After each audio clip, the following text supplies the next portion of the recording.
30대 초반의 한 커플이 저녁 식탁에 앉아 계산기를 두드립니다. 결혼 자금 3억 원, 아이 한 명 키우는 비용 3억 5천만 원, 사교육비 월 60만 원, 대학 등록금 연간 1천만 원. 숫자를 더할수록 표정이 굳어지고 마침내 계산기를 내려놓죠. 이들은 아이를 원하지 않는 게 아닙니다. 다만 계산 결과가 명확하게 말해주거든요. 아이를 낳으면 모든 재정적 여유를 포기하거나 노후를 저당 잡히거나 둘 중 하나를 선택해야 한다고요. 이 장면은 지금 이 순간에도 대한민국 전역에서 반복되고 있습니다. 청년들은 여전히 자녀를 원하지만 원하는 만큼 낳지 못하고 있어요. 아니, 원하는 것조차 포기하도록 강요받고 있습니다. 문제는 이게 개인의 의지나 가치관 변화가 아니라는 겁니다. 비용이 필요한 시점은 생애 초기부터 끊임없이 도래하는데 그 비용을 감당할 수 있는 시점은 훨씬 나중이거나 아예 오지 않아요.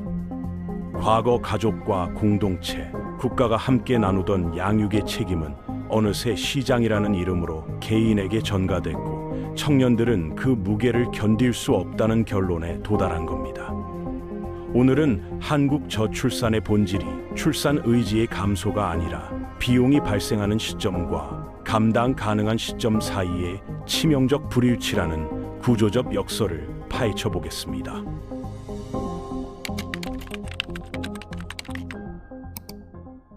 먼저 현실의 숫자부터 확인해 볼까요? 대한민국의 합계 출산율이 2024년 0.75명을 기록했는데요.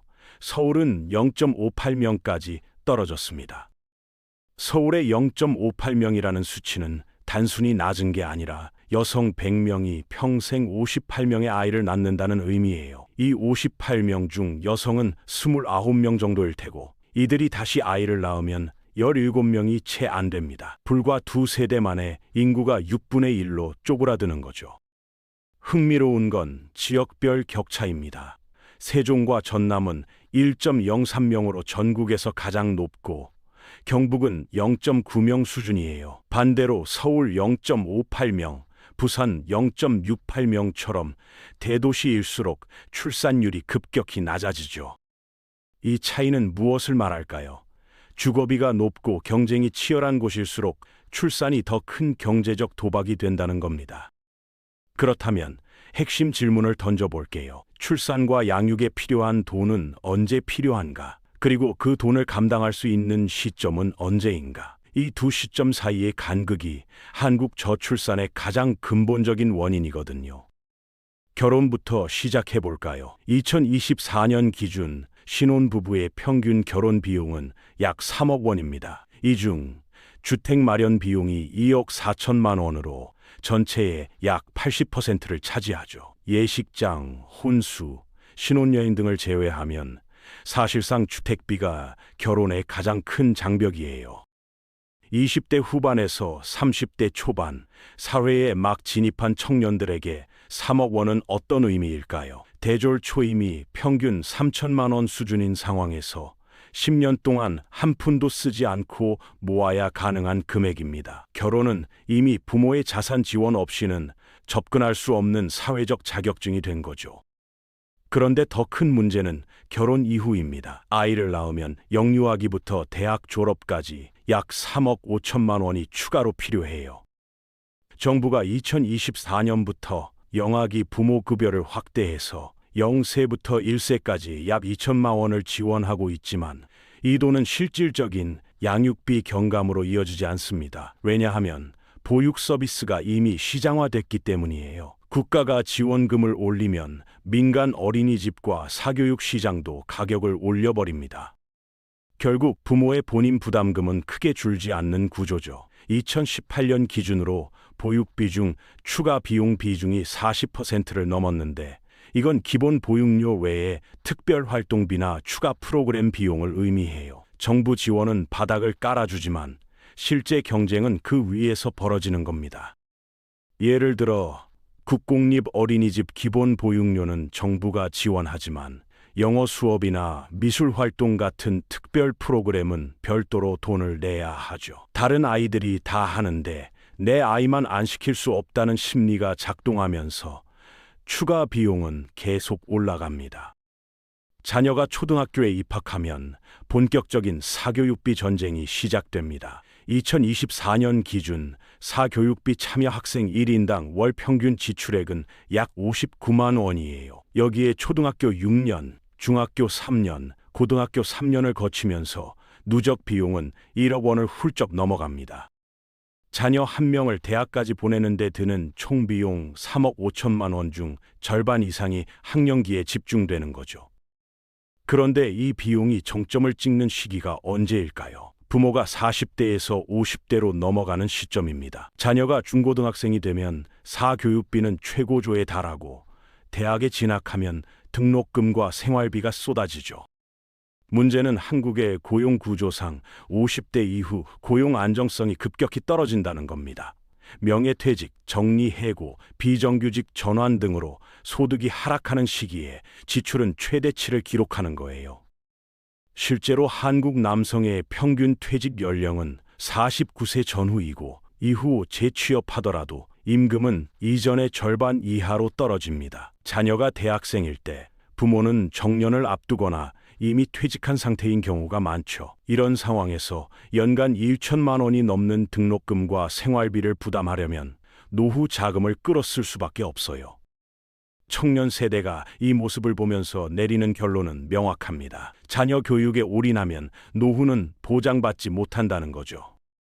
이게 바로 생애 주기적 소득 지출 불일치입니다. 돈이 필요한 시점은 생애 초기부터 지속적으로 도래하는데 돈을 감당할 수 있는 시점은 훨씬 나중이거나 아예 오지 않아요. 결혼 자금 3억 원은 20대 후반에 필요하고 양육비 3억 5천만 원은 30대부터 50대까지 분산 지출됩니다. 그런데 대부분의 사람들이 자산을 본격적으로 축적하는 시기는 40대 이후죠. 이 불일치가 청년들에게 전달하는 메시지는 명확합니다. 아이를 낳으면 평생 빚더미에 앉거나 노후 준비를 포기하거나 둘 중 하나를 선택하라는 거예요. 그렇다면 청년들은 정말 아이를 원하지 않는 걸까요? 통계를 보면 완전히 다른 이야기가 나옵니다. 2022년 청년삶 실태조사에 따르면 한국 청년들이 생각하는 이상적인 자녀 수는 평균 1.74명에서 2.35명에 이릅니다. 현재 합계 출산율 0.75명과 비교하면 약 1명에서 1.6명의 격차가 존재하는 거죠. 이 간극이 의미하는 건 간단합니다. 청년들은 여전히 아이를 원하지만 그 의지가 현실의 장벽 앞에서 꺾이고 있다는 겁니다. 더 흥미로운 건 능력주의 신념과 출산 의향의 관계예요. 19세부터 34세 청년 9,266명을 대상으로 한 연구 결과를 보면 고소득층 청년들은 능력주의를 믿을수록 출산 의향이 높아집니다. 노력하면 성공할 수 있다고 믿고 자신이 자녀에게 충분한 자원을 물려줄 수 있다고 확신하니까요. 이들에게 능력주의는 자녀에게 좋은 환경을 제공할 수 있다는 자신감의 원천이 됩니다. 반대로 저소득층 청년들은 능력주의를 믿을수록 출산 의향이 낮아집니다. 왜냐하면 그들에게 능력주의는 자신이 충분한 자본을 물려줄 수 없다면 아이를 낳는 것은 무책임한 일이라는 자기 검열로 작동하기 때문이죠. 노력해도 성공하기 어렵다는 걸 체감하고 있으니 자녀를 경쟁 사회에 던져 넣는 것 자체가 잔인하게 느껴지는 겁니다. 이게 정확히 뭘 의미할까요? 한국 사회는 청년들에게 자녀를 가질 자격을 묻고 있고 그 자격의 기준은 경제적 자본이에요. 충분한 자산이 없으면 부모가 될 자격이 없다는 메시지를 사회 전체가 보내고 있는 겁니다. 그래서 이걸 가치관 문제로 부르는 건 구조를 가리는 말입니다. 한국 사회가 청년들에게 부모로서의 자격을 끊임없이 심사하고 있고 청년들은 그 기준을 통과하지 못할 것 같으면 아예 시험장에 들어가지 않는 거예요. 2024년 사회조사에서 미혼 남녀가 결혼하지 않는 주된 이유로 결혼 자금 부족을 31.3%가 꼽았고 고용 상태 불안정이 12.9%로 뒤를 이었습니다. 출산 및 양육 부담도 15.4%나 됐죠. 흥미로운 건 결혼 필요성을 느끼지 못한다는 응답은 17.3%에 불과했다는 겁니다. 즉, 가치관 문제보다 경제적 문제가 훨씬 더 크게 작용하고 있다는 거예요. 64.6%는 결혼 의사가 있다고 답했지만 실제로 결혼하지 못하는 이유는 경제적 준비가 안 됐다는 응답이 40%였어요. 결혼하고 싶고 아이도 낳고 싶지만 현실적으로 불가능하다고 판단하는 청년들이 절반에 가까운 겁니다.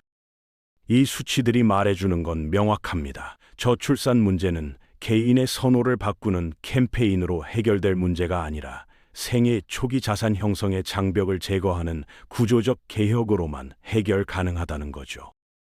그렇다면 이 구조는 어떻게 만들어진 걸까요? 과거에는 아이를 키우는 일이 이렇게 개인에게 집중된 부담이 아니었습니다. 1990년대 이전까지만 해도 양육은 가족과 공동체가 나눠서 짊어지는 일이었어요. 대가족 시스템 안에서 조부모와 친척들이 돌봄을 분담했고 여성의 무급 노동이 사회적으로 당연시됐죠. 당시 자녀는 부모에게 미래의 노동력이자 노후 보장 수단이었습니다. 양육 비용은 투자였고 그 수익은 부모가 나이 들었을 때 돌아올 것이라 기대됐어요. 하지만 산업화와 도시화가 진행되면서 이 구조는 무너졌습니다. 핵가족화로 인해 대가족의 돌봄 네트워크가 사라졌고 여성의 경제활동 참여가 늘어나면서 무급 돌봄 노동을 더 이상 당연하게 여길 수 없게 됐죠. 이때 국가가 개입했어야 했지만 한국 정부는 공공 돌봄 인프라를 직접 구축하는 대신 민간 시장을 활용하는 방식을 선택했습니다. 2000년대 들어 저출산이 사회적 위기로 부상하자 정부는 영유아 보육법을 개정하고 사회 서비스 전자 바우처를 도입하고 무상 보육을 실시했어요. 하지만 이 정책들의 핵심은 국가가 직접 어린이집을 짓고 운영하는 게 아니라 민간 업체에게 보조금을 주고 부모에게 바우처를 지급하는 방식이었죠.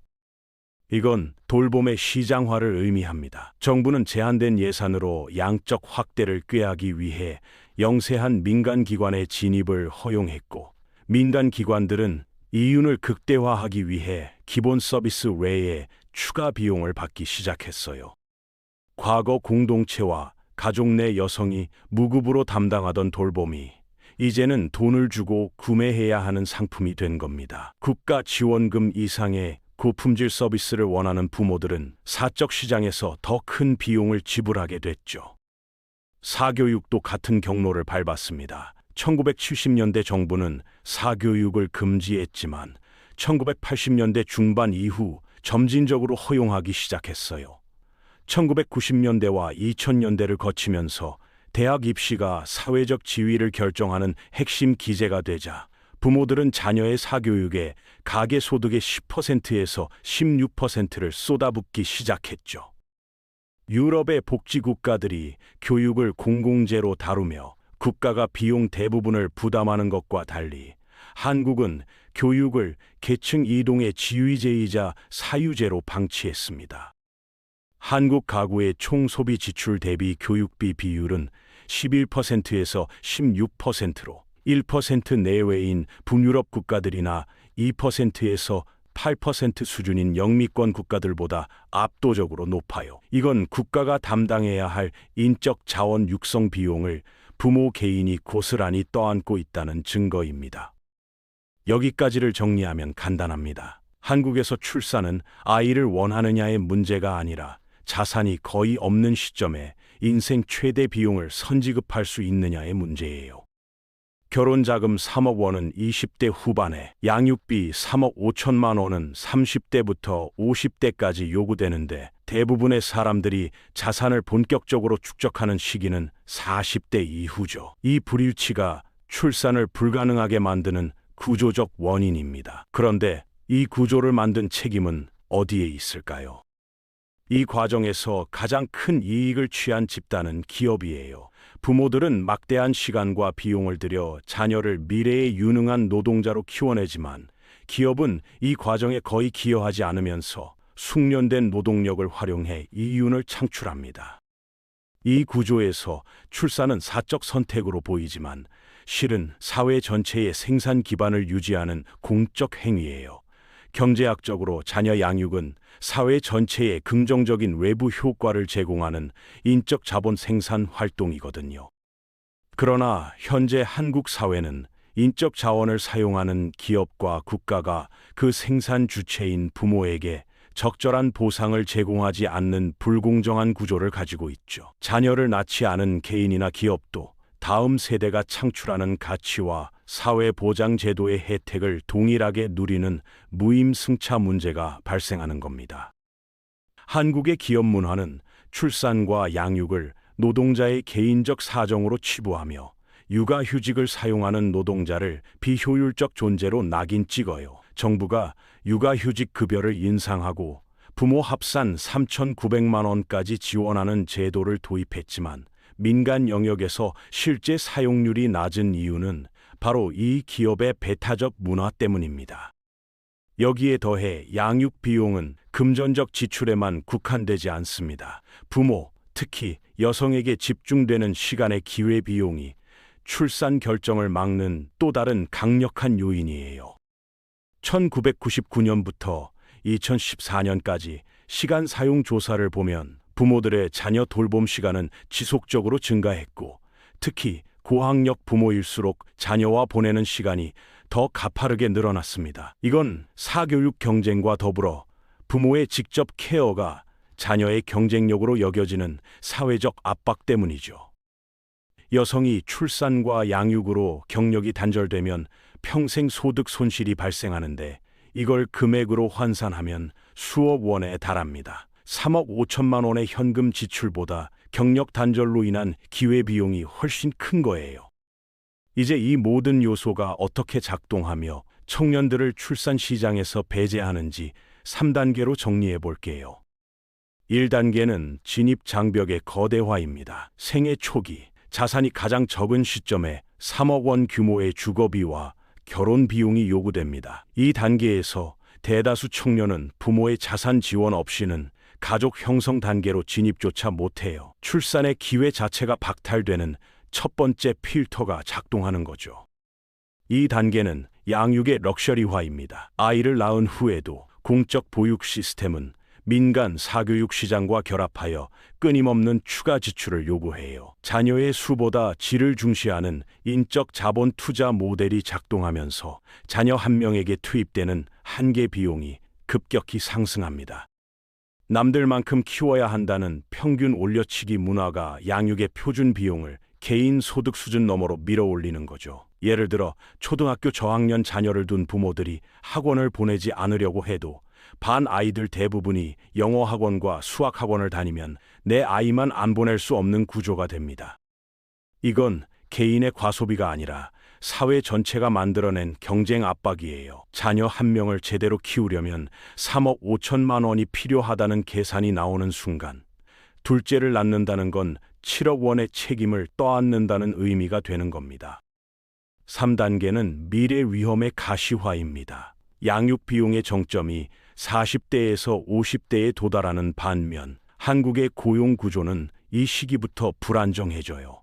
자녀 교육에 올인한 부모가 노후 준비에 실패하고 빈곤층으로 전락하는 사례가 빈번해지면서 청년 세대는 부모처럼 살지 않겠다는 방어적 결론에 도달합니다. 출산은 이제 현재의 가처분 소득뿐 아니라 미래의 노년기까지 저당 잡히는 초고 위험 투자가 된 거예요. 이 세 단계가 연쇄적으로 작동하면서 청년들은 출산을 하고 싶음의 영역이 아니라 계산해야 하는 선택의 영역으로 인식하게 됐습니다. 계산기를 두드려보면 답은 명확해요. 결혼하고 아이를 낳으면 재정적 유예를 전부 소진하고 노후는 보장받지 못하며 자녀에게도 충분한 자원을 물려주지 못할 가능성이 크다는 거죠. 이 합리적 계산의 결과가 바로 합계 출산율 0.75명입니다.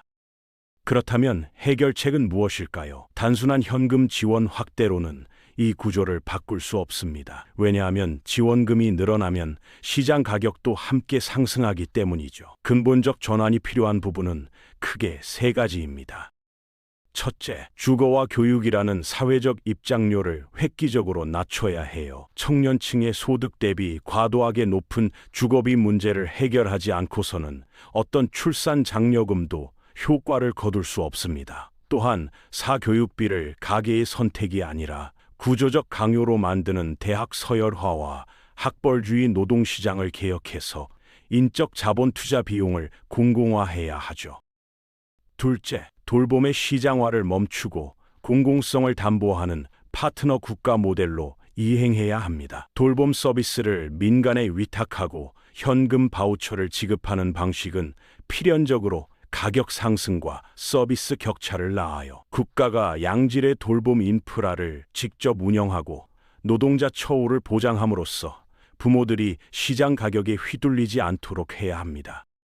셋째, 기업의 사회적 책임을 법적이고 경제적인 의무로 명문화해야 해요. 인적 자원을 활용해 수익을 얻는 기업들이 그 생산 비용을 가계에만 전가하지 않도록 육아 지원 제도 준수를 엄격히 강제하고 기업의 돌봄 기여를 사회적 가치로 환산해서 환류하는 시스템이 필요합니다. 한국의 저출산은 단순한 숫자의 문제가 아니에요. 우리 사회가 효율성을 위해 희생시켜온 재생산의 가치를 어떻게 복원할 것인가의 문제죠. 아이를 키우는 일이 개인의 경제적 파멸을 의미하지 않는 사회, 국가와 기업이 비용과 책임을 실질적으로 분담하는 구조를 만들 때 비로소 청년들은 유예했던 출산 의지를 다시 불러낼 수 있을 겁니다. 정부가 아무리 많은 예산을 쏟아붓더라도 비용이 발생하는 시점과 감당 가능한 시점 사이의 불일치를 해소하지 못한다면, 양육 책임을 개인에게 전가하는 구조를 바꾸지 못한다면 저출산은 절대 해결되지 않을 겁니다. 지금 이 순간에도 수많은 청년들이 계산기를 두드리고 있고 그들이 내리는 결론은 똑같습니다. 아이를 낳으면 모든 재정적 여유를 포기하고 노후를 저당 잡혀야 한다는 거예요. 이 계산이 바뀌지 않는 한 합계 출산율 0.75명은 숫자가 아니라 구조가 만들어낸 필연입니다.